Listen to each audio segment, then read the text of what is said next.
A lot of people ask me what I see when I'm having visual hallucinations. For those of you who don't know, my name's Cody, I have schizophrenia, and the reason I don't talk a lot about this is because it's different for everyone who has this diagnosis. I'm worried that when I share specifics like what medication I'm on or what I experience, people will think that that applies to everyone with this diagnosis, but it is a spectrum disorder.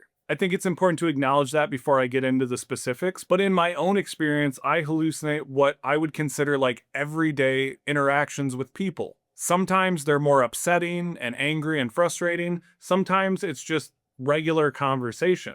When I have visual hallucinations, it usually is accompanied by auditory hallucinations. So I tend to have full on conversations. And that's why other people in my life were able to recognize my diagnosis before I was. Before I was medicated, before I went through treatment, my visual hallucinations were a lot different. Part of the reason for that, I was in active addiction as well as active psychosis. And so I would see and hear a lot darker things. I would see things that were more frightening, more terrifying. The voices I experienced were a lot more negative.